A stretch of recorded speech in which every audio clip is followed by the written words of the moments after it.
Recently, there's been a lot of talk about the possibility of offering a 50-year mortgage, 50 years, instead of a current maximum for most of us, which is 30 years.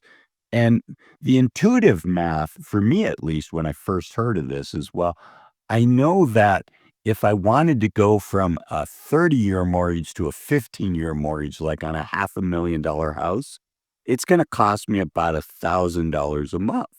So maybe if we go to 50 years, it'll save people $1,000 or more a month.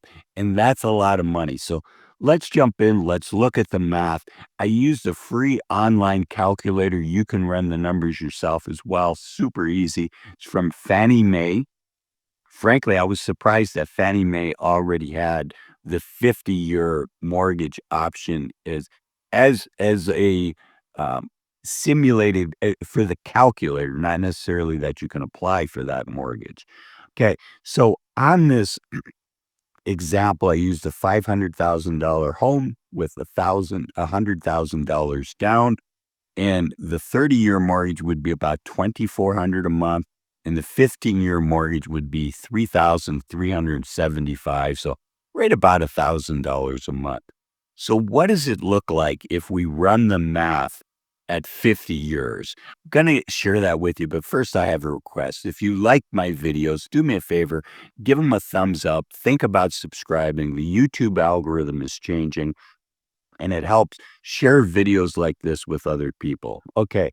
When I went into Fannie Mae and I put in the 50-year mortgage, it went down from 2398 to $2,106. So you're going to save, what is that, about $300 a month um, by going from 30 years to 50 years. But let me ask you a question. If you're 25 years old, in 50 years, you're going to be 75. And I know I didn't want to have a mortgage when I was 75. In fact, I refinanced down during the great financial crisis when interest rates went down. And my wife and I talked about signing up for a 30-year mortgage, but at the time I was in my 40s, and I asked my wife, do we really want to have a mortgage in our 70s? And the answer we came up with was no. So we looked really hard at the 15-year mortgage so that we could be done before we were 60 and have the flexibility that comes with that. Now, things don't have to be black and white. So what happens if you go from a 30-year mortgage at, let's call it 2,400 a month, to a 40-year mortgage instead of 50? How much does that save you? Well, that only saves you $200. And the 50-year mortgage will save you $300. So what do I think? What I think is there's other less sacrificial ways in order to be able to save that $300 a month. And the first one that comes to me, this is going to get me in trouble with some people, but hear me out. There's 100 million Americans that have car loans. The average new car loan is $750 a month. The average used car loan is $500 a month. So right there, the difference between buying a new car and a used car, that saves you $250 a month. Same thing as going to a 50-year mortgage. Personally, I'd rather do something like that. I would rather sacrifice other places so that I'm not still paying down my mortgage. If somebody's 35 years old and they refinance for 50 years, they're going to be 85 years old.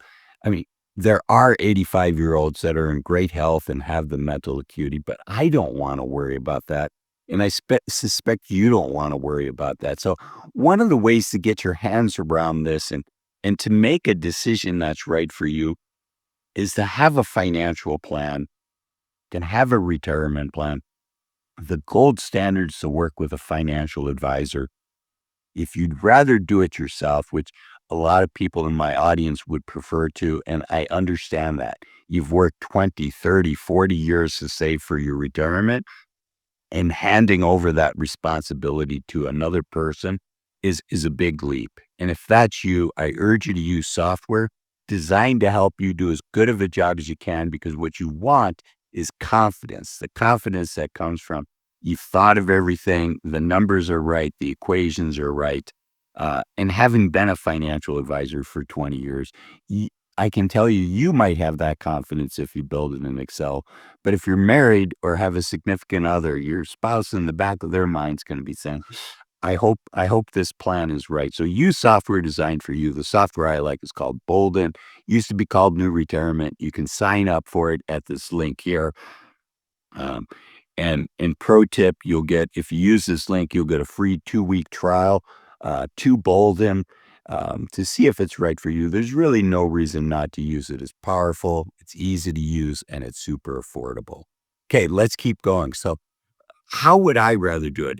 Am I a fan of 50-year mortgages? No, I'll just be super candid here. I think with rare exception, it's really not a good idea.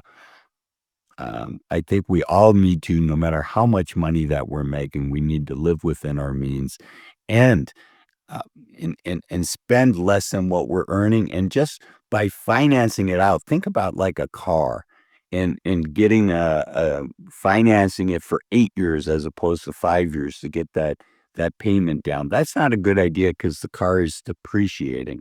Hopefully, your home's not depreciating, but I think there's other less sacrificial ways for most people to save the extra 2, 3, 400, or even $500 a month that the 50-year mortgage offers. Now, this isn't a right or a wrong. This isn't me being prescriptive and saying do this. I would just encourage you if you're in this situation, if you have kids or friends that are in this situation, is really ask, where are places that you can cut back in other areas of your life. And one of the things to think about is yeah, the 10% savings rule. And, a lot of Americans are saving 10% a year, which I think is great. And in our grandparents' generation, that might have been enough. But in our generation, I think we need to think about saving more. I think the number is closer to 20%. So if you are saving 10%, how do you go from saving 10% to 20% a year? I use the rule of thumb I used to share with my clients called the 50-30-20 rule. 50% of what you're making, if you can categorize this is your after-tax dollars and before savings into your 401k. But if you can categorize all of your must spends, your requirements, your needs, your rent, you're putting fuel in your car, your groceries, paying your utility bill, things like those are your needs. If we can keep our needs to 50%, if we can keep our wants, things like the stuff that we buy, taking a nice vacation, going out to eat, things like that. If we can keep our wants to 30%, then that lets us save up 20%. And that opens the door to a lot more freedom and a lot more flexibility later in life, as opposed to having handcuffs on, which is what I think could happen to people that end up. If they do offer a 50-year mortgage, they might regret it when they're later. If you like this video, another super important decision is at what age you decide to retire. And that's why I made this video here. Why waiting to 65 to retire might be a big mistake. Thanks for watching this video. Bye bye.